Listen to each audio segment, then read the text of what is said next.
सभी भक्तजनों को मेरा प्यार भरा नमस्ते। आज हम इस वीडियो में बताएंगे क्या जन्म से पहले ही लिखा जाता है मनुष्य का भाग्य।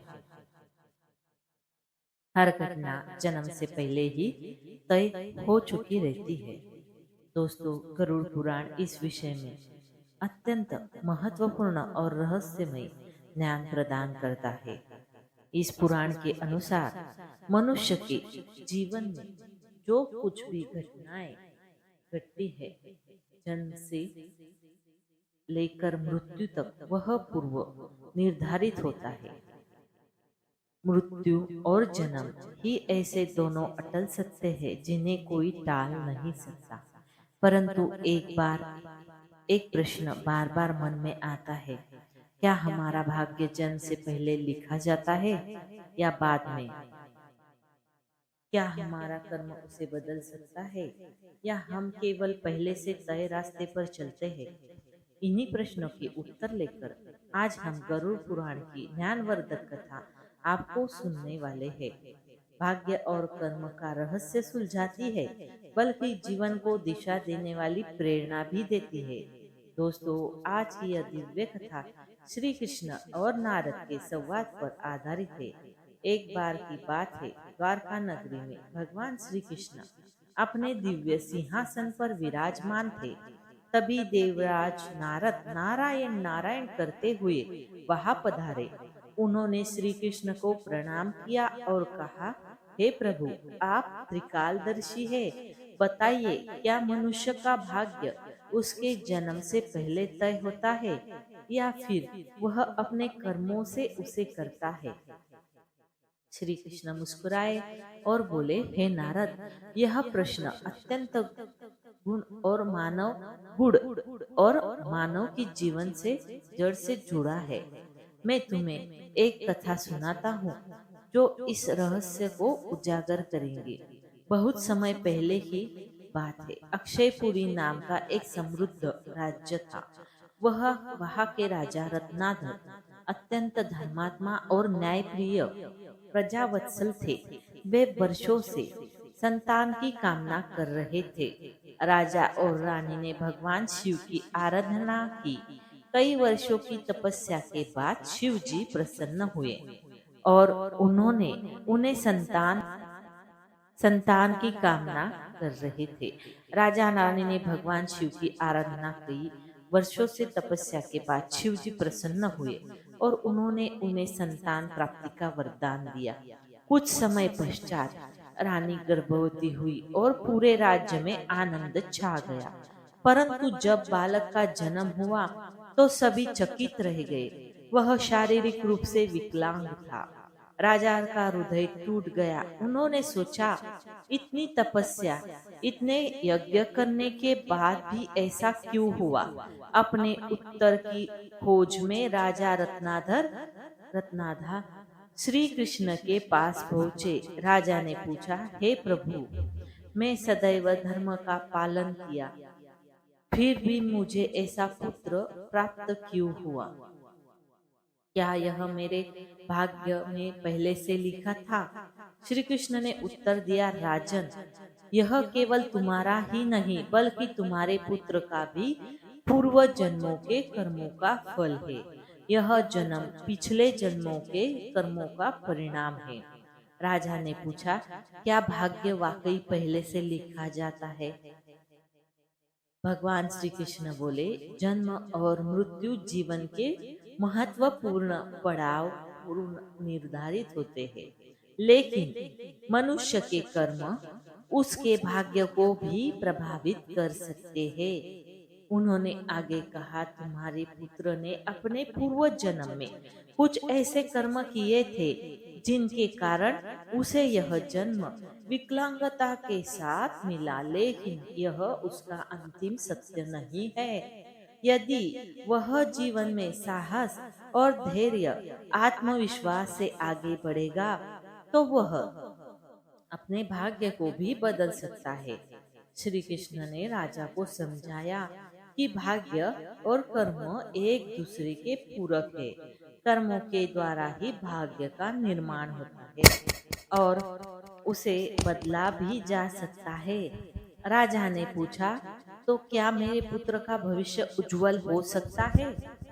श्री कृष्ण बोले, निश्चित ही। यदि तुम सही शिक्षा और प्रेम और आत्मबल दो तो वह एक दिन योद्धा बनेगा, जिसकी कामना तुमने की थी।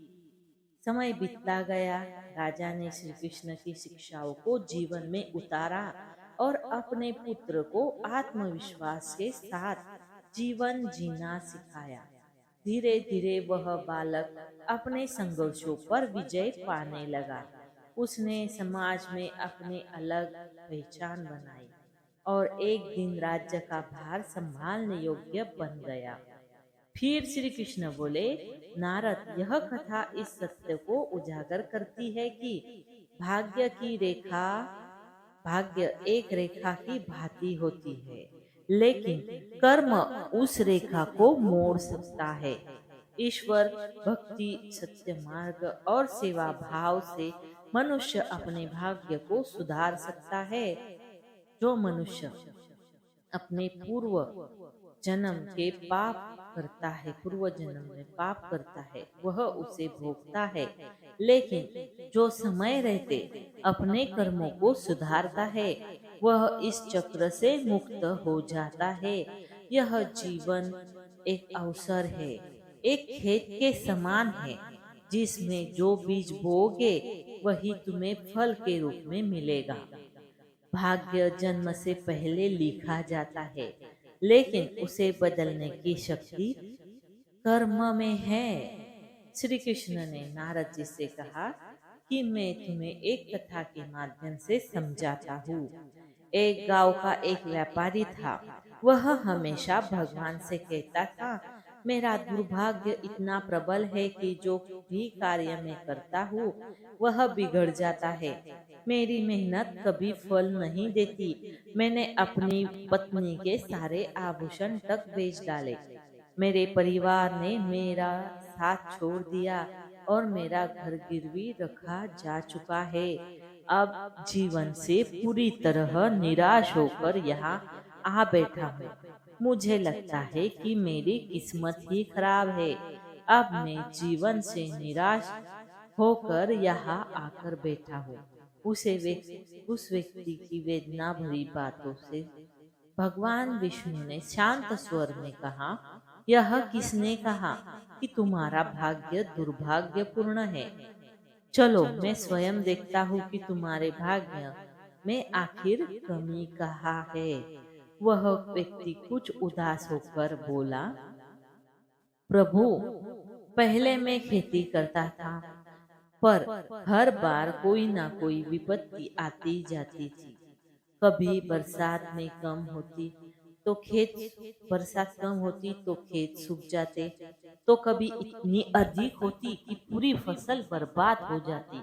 इतनी निरंतर विफलताओं से तंग आकर मैंने खेती छोड़ दी और व्यापार का रास्ता अपनाने का निश्चय किया। लेकिन मेरे पास पूंजी नहीं थी। तब मैंने अपनी पत्नी के सारे गहने बेच दिए और जो धन मिला उसे व्यापार की शुरुआत की। प्रारंभ में कुछ आशाबंदी थी, पर व्यापार में निरंतर हानि होती जा रही थी। शुरुआत में परिवार ने साथ दिया, लेकिन जैसे जैसे घाटा बढ़ता गया वह भी दूर होते चले गए। प्रभु, मैं जो कर रहा था अपने परिवार के लिए तो कर रहा था, लेकिन अब वह मुझे ही अपने दुखों का कारण मानते हैं, मुझसे नजरें चुराने लगे हैं। वह व्यक्ति रुक रुक कर बोल रहा था, मेरा एक मित्र है जिसने मेरे साथ व्यापार शुरू किया था। आज उसका व्यापार काम बहुत अच्छा चल रहा है। जब वह हमारे घर आता है तो अपनी तरक्की की बातें सुनाता है। उसकी बातें सुनकर मेरे अपने ही मुझे कहते हैं, उससे कुछ सीखो, उसे देखो कैसे सफल हुआ। वह कहते हैं कि तू तो निकम्मा है, तेरे बस का कुछ नहीं। प्रभु, जब अपने ही ऐसा कह दे तो आत्मा टूट जाती है। अब तो मुझे यह लगने लगा है कि शायद मेरे जीवन में भी कुछ भी अच्छा नहीं हो सकता। हर समय मन में यही ख्याल आता है कि मैं एक असफल व्यक्ति हूँ। कई बार तो ऐसा सोचने लगा हूँ कि जीवन को ही समाप्त कर दूं। आज इसी भावना से इस वन में आया था, परंतु वह भी नहीं कर सका, इसलिए बैठकर रो रहा हूँ। उस व्यक्ति की सारी बातें सुनने के बाद भगवान विष्णु ने उनसे कहा कि तो एक बात है, क्या तुम और कुछ कहना चाहते हो? व्यक्ति बोला, और महाराज, एक तो मेरा काम बिगड़ जाता है, और दूसरा मेरा मित्र मुझे हमेशा नीचे दिखाने की कोशिश में लगा रहता है। उसकी बातें मुझे बहुत परेशान करती है। समझ नहीं पाता कि स्थिति में क्या करूं और क्या नहीं। तभी भगवान विष्णु मुस्कुराते हुए बोले, क्या तुम अपने मित्र की बातों को सुनकर वास्तव में दुखी हो जाते हो? उस व्यक्ति ने कहा, हाँ, मैं अपने मित्र की बातों को सुनकर बहुत दुखी हो जाता हूँ। तभी विष्णु भगवान बोले, तुम्हें किस बात का अधिक दुख है? अपने असफल होने का या फिर अपने मित्र के सफल होने का? यह सुनकर व्यक्ति कुछ पल के लिए चुप हो गया।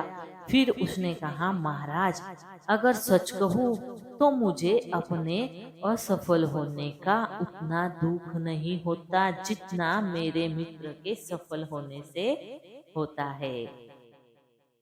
भगवान विष्णु ने पूछा, अगर तुम्हारा मित्र असफल हो जाए तो क्या तुम्हें खुशी होगी? वह व्यक्ति बोला, महाराज, हाँ, मुझे खुशी होगी। भगवान विष्णु मुस्कुराए और बोले, इसका मतलब यह है कि तुम्हारी खुशी तुम्हारे मित्र पर निर्भर है।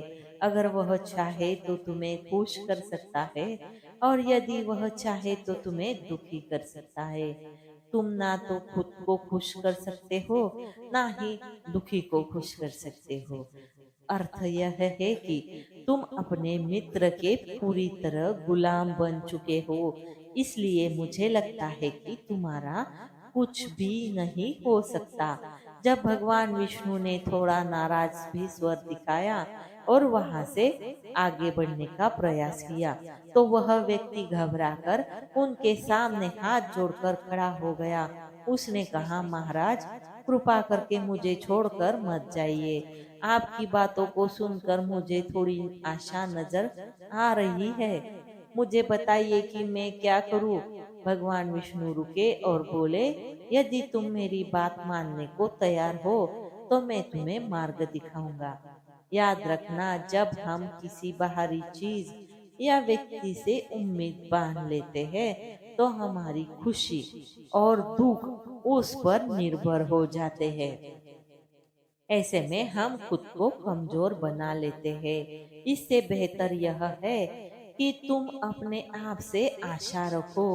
जब तुम स्वयं पर भरोसा करोगे और पूरी लगन और प्रयास के साथ अपने काम से जुड़ जाओगे, तो सफलता तुम्हारे कदम अवश्य चूमेगी। याद रखो, अपनी मेहनत और विश्वास के बल पर ही भाग्य को बदला जा सकता है।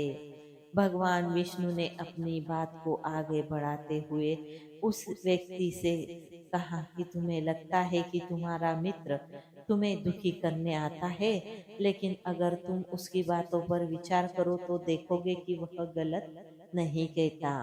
हो सकता है तुम्हें उसकी बातें बुरी लगती हो, लेकिन सच्चाई यह है कि वह अपने संघर्ष और अनुभव की बातें तुम्हारे साथ साझा कर रहा है। तुम्हें उसकी बातों से जलन होती है, इसलिए तुमने उन बातों को कभी ध्यान से उन बातों से सीखने इन बातों से कुछ सीखने की कोशिश नहीं की। लेकिन तुम्हें उसे जलन नहीं बल्कि आभार व्यक्त करना चाहिए। वह तुम्हें अपनी सफलता की कहानी सुनाकर अनुभव सिखाने की कोशिश कर रहा है। तुम्हें उसकी बातों को ध्यान में से सुनकर अपने जीवन में लागू करना चाहिए। अगर तुम उसकी सफलता की कहानी उसे प्रेरणा लो और अपनी मेहनत जारी रखो, तो एक दिन तुम्हें भी सफलता अवश्य मिलेगी। आज जिसे तुम अपनी बुरी किस्मत या बुरा समय कहकर कह रहे हो, वह बदल जाएगा। और जब तुम्हारा अच्छा समय आएगा, तब तुम्हारे विचार भी बदल जाएंगे। लेकिन देखना, जब तुम्हारा अच्छा वक्त शुरू होगा, तब तुम्हारा वही मित्र जो आज अपनी सफलताओं की बातें करता है, तुम्हारे पास आकर अपनी असफलताओं की कहानी सुनाएगा। वह यह करेगा ताकि तुम्हें भ्रमित कर सके, तुम्हारा आत्मविश्वास डगमगा जाए और तुम गलत निर्णय ले सको। इसलिए उस समय भी तुम्हें अपनी बुद्धि का प्रयोग करना होगा। जैसे आज तुम्हें अपनी सफलता से जलन होती है, इस तरह कल उसे तुम्हारी सफलता से जलन होगी। उसे तुम्हें दुखी देखकर उतनी ही खुशी होगी जितनी तुम्हें आज उसे सुखी देखकर होती है। इसलिए अपने विचारों को बदलो और अपनी ऊर्जा को सही दिशा में लगाओ। सफलता मेहनत और दूरदृष्टि से ही मिलती है। भगवान विष्णु ने उस व्यक्ति को समझाया कि अपनी तुलना दूसरों से करना छोड़ दो और अपने जीवन की दिशा को अपने प्रयासों से संवार दो। यही आत्मनिर्भरता और सफलता का मार्ग है। भगवान विष्णु की यह बात सुनकर वह व्यक्ति बोला, महाराज, आपने बिल्कुल सही कहा है, लेकिन मेरा सबसे बड़ा दुख है कि मेरे परिवार के लोग मेरी बातों को नहीं समझते। तो अपने परिवार के लिए अच्छा करना चाहता हूँ, लेकिन वह हमेशा मुझे गलत ठहराते हैं। अब तो हालात ऐसे हो गए हैं कि उन्होंने मेरा साथ तक छोड़ दिया है। इस पर भगवान विष्णु बोले, मैं तुम्हारी बात समझता हूँ, तुम्हें शांत होना चाहिए। वास्तव में इस संसार में अधिकांश लोग यही चाहते हैं कि उन्हें सांत्वना मिले। हम चाहते हैं कि जब भी हम कुछ करें, लोग हमारी तारीफ करें, लेकिन अक्सर ऐसा नहीं होता। यही कारण है कि हम दुखी हो जाते हैं। हमें लगता है कि हमारे मित्र, हमारे परिवार वाले मतलबी है। लेकिन जरा सोचो, अगर तुम अपने परिवार को परिवार मानते हो और उनके लिए कुछ करना चाहते हो, तो यह क्यों महसूस होता है कि तुम दूसरों के लिए कर रहे हो? यह सच है कि जो कुछ भी तुम कर रहे हो, वह अपनी खुशी के लिए कर रहे हो। परिवार के लिए कुछ करना वास्तव में अपने लिए करना होता है। अगर ऐसा करते समय तुम्हें लगता है कि तुम दूसरों के लिए कर रहे हो, तो तुम हमेशा दुखी रहोगे। लेकिन यदि तुम मानोगे कि तो यह सब तुमने अपने लिए किया है, तो अपनी खुशी के लिए तुम इसलिए तो तुम्हें किसी की सांत्वना प्रशंसा की आवश्यकता होगी।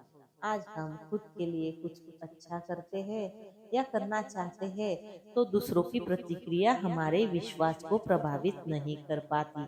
यही आत्मनिर्भरता का मार्ग है। विष्णु जी से यह बात सुनकर वह व्यक्ति कुछ देर शांत रहा और सोचने लगा। विष्णु जी ने उसे आत्मनिर्भरता और आत्मविश्वास का पाठ पढ़ाया, जो हर मनुष्य के लिए जीवन के लिए आवश्यक है। विष्णु जी की बातों को सुनकर उस व्यक्ति के चेहरे के भाव स्पष्ट बदल गए और बोले, आप बिल्कुल सही कह रहे हैं। अब मैं समझ गया हूँ कि मेरी खराब किस्मत इसलिए थी क्योंकि मैंने उसे दूसरों के हाथों छोड़ दिया था। लेकिन अब अपने किस्मत को अपने हाथों में रखूंगा। पूरी मेहनत और लगन के साथ अपने काम को फिर से शुरू करूंगा और जब तक सफलता प्राप्त नहीं कर लूंगा, तब तक चैन से नहीं बैठूंगा। विष्णु जी उसे व्यक्ति की बात सुनकर मुस्कुराए। फिर उन्होंने अपनी झोली से एक छोटी सी डिबिया निकाली, उस व्यक्ति को देते हुए बोले, इस डिबिया को हमेशा पास रखना, इसमें एक बड़ा रहस्य छुपा है जो किसी भी बड़े से बड़े दुख से बाहर निकाल सकता है।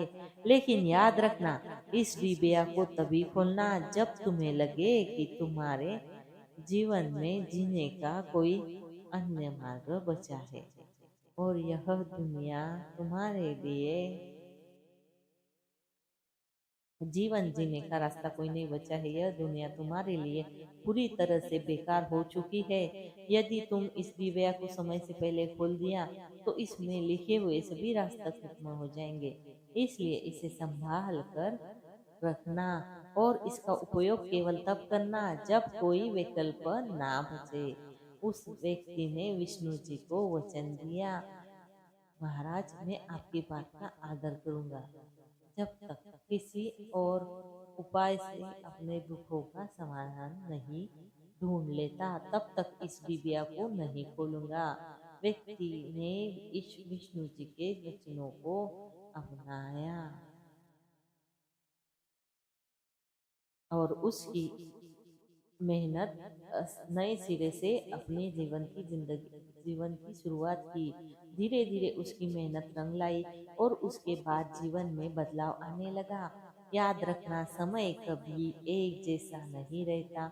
जैसे बुरा वक्त आता है वैसे अच्छा वक्त भी जरूर आता है। लेकिन जो व्यक्ति अपने कर्मों और विश्वास के साथ खड़ा रहता है वही अपने जीवन को बदल सकता है। एक दिन उस व्यापारी के राज्य पर पड़ोसी राज्य ने हमला किया। उस हमले में पड़ोसी राज्य ने हमला किया। पड़ोसी राज्य के राजा ने पूरे राज्य पर कब्जा कर लिया। सैनिकों ने चारों ओर लूटपुट मचा दी। व्यापारी का धन भी, जो धन संपत्ति थी, वह सब लूट लिया। उनके घर में आग लगा दी। जान बचाने के लिए व्यापारी को अपने परिवार सहित उस स्थान को छोड़ना पड़ा और भागना पड़ा। कई दिनों तक वह अपने परिवार के साथ इधर उधर भटकते रहे। भोजन मिला मोहताज भोजन के लिए मोहताज होने के कारण पूरा परिवार भूख से परेशान था। इसी दौरान उसका बच्चा गंभीर रूप से बीमार हो गया। इलाज के अभाव से बच्चा तड़पने लगा। यह दृश्य देखकर व्यापारी का दिल पूरी तरह से टूटने लगा। वह सोचने लगा, अब मैं अपने बच्चे का इलाज कैसे करूं? मेरे पास तो खाने के पैसे नहीं है। जीवन का यह दुखद मोड़ अब असहनीय हो चुका है। इन हालातों ने व्यापारी को गहरे अवसाद में धकेल दिया। उसे लगने लगा कि उसका जीवन व्यर्थ है। वह सोचने लगा कि इस दुनिया में कुछ भी स्थायी नहीं है। चाहे आप जीवन में कितना भी कुछ हासिल कर ले, अंत में सब कुछ खत्म हो जाता है। जीवन जीने का फायदा इससे तो अच्छा है मैं अपने जीवन को समाप्त करूं। इस निराशा के क्षण में व्यापारी ने अपने परिवार के साथ आत्महत्या करने का निर्णय ले लिया। जैसे ही वह इस घातक कदम की ओर बढ़ने लगा, अचानक उसे भगवान विष्णु द्वारा दी गई दिव्य की याद आ गई। भगवान विष्णु ने उस दिव्या देते हुए कहा था कि जब तुम्हें दुनिया में कोई रास्ता नजर नहीं आएगा, तब तुम्हें लगे कि अब जीवन जीने का कोई मतलब नहीं है, तभी इस डिब्बी को खोलना। इसमें जो पर्चा है उसे पढ़ना। तुम्हारा सारा दुख इस समय समाप्त हो जाएगा। उसे व्यापारी ने आत्महत्या से पहले डिब्बी को खोलने का निश्चय किया, यह सोचकर कि शायद इसके उसके इसमें उसके जीवन के लिए कुछ मार्गदर्शन हो। डिब्बी के अंदर हुए पर्चे को निकालने के लिए लाल पर्चे को निकालने लगा। डिब्बी को खोलते ही उसने अंदर एक पर्चा दिखाई दिया। उत्सुकता के साथ उसने पर्चा निकाला और पढ़ना शुरू किया। पर्ची पर लिखे शब्द पढ़कर जैसे उसकी आंखों के सामने निराशा का सारा अंधकार छट गया। उसमें ऐसा लिखा था कि जिसने उस व्यक्ति की सोच बदलती। उस पर जहाँ पर लिखा था कि वह समय भी बीत जाएगा। इसका अर्थ है जीवन में प्रत्येक क्षण स्थिर नहीं है। जैसे अच्छे दिन सदा नहीं रहते, वैसे ही बुरे दिन भी अनंत नहीं होते। इसलिए मनुष्य को कभी भी परिस्थिति में किसी भी परिस्थिति में निराश नहीं होना चाहिए। वैसे तो उसे धैर्य बनाए रखना चाहिए, अपने प्रयासों को जारी रखना चाहिए। सच्ची लगन और निरंतर कर्म से किया गया कोई भी कार्य निष्कारण नहीं होता। जीवन में चाहे कितनी भी कठिनाई में क्यों ना आए, जीव अंततः उनका अंत होता है। जब व्यक्ति हार ना मानते हुए आगे बढ़ता है तो सफलता उसके द्वार खटखटाती है। जब उस व्यक्ति उसने अपने जीवन यात्रा का गुण अर्थ सम जब उस व्यक्ति उसने अपने जीवन यात्रा का गुण अर्थ में समझ में आ गया, उसे अनुभव हुआ कि उसे पूर्व में कठिन समय बीता चुका है, वैसे ही वर्तमान में भी विषम परिस्थितियां शीघ्र ही समाप्त हो जाएगी। उसने सोचा, उसकी सोच में उसने एक नया उत्साह भर दिया और उसने फिर से जीवन को संवारने का निश्चय किया। उसने पूरे मन और मेहनत और ईमानदारी से अपने व्यापार को पुनः आरंभ किया। समय के साथ उसका परिश्रम रंग लाने लगा और एक दिन वह अपने नगर का सबसे प्रतिष्ठित व्यापारी बन गया। उसके जीवन में फिर से सुख समृद्धि सुख सम्मान लौट आया। उसके अपने परिवार के साथ प्रेम और शांति के साथ जीवन बीतता गया। यह कथा हमें अमूल्य सीख देती है कि किसी भी परिस्थिति जितनी भी विषम हो, मनुष्य को अपने आत्मबल और प्रयासों पर विश्वास रखना चाहिए। समय हमेशा बदलता है और सच्ची मेहनत कभी व्यर्थ नहीं जाती। तो दोस्तों, हिंदू धर्म का सबसे रहस्यमय और महान ग्रंथ अगर गरुड़ पुराण, जिसमें मनुष्य के जीवन मृत्यु और कर्मों का अत्यंत गूढ़ विस्तृत वर्णन मिलता है। यह पुराण अष्टादश महापुराण में से एक है और इसमें आत्मा के मार्ग, जन्म से लेकर मृत्यु तक की यात्रा और तथा कर्मों के फल को विस्तार से समझाया गया है। गरुड़ पुराण के अनुसार मनुष्य का भाग्य उसे पूर्व जन्म की पूर्व पूर्वजन के कर्मों पर आधारित होता है। यह ग्रंथ होना केवल जीवन के रहस्य को खोलता है, बल्कि यह भी बताता है कि ईश्वर की भक्ति और सच्चे आचरण से हम अपने भाग्य को कैसे बदल सकते हैं। तो दोस्तों, आपको आज की ये जानकारी अच्छी लगी हो तो हमारे चैनल को लाइक शेयर और सब्सक्राइब जरूर करें। धन्यवाद। हर हर महादेव।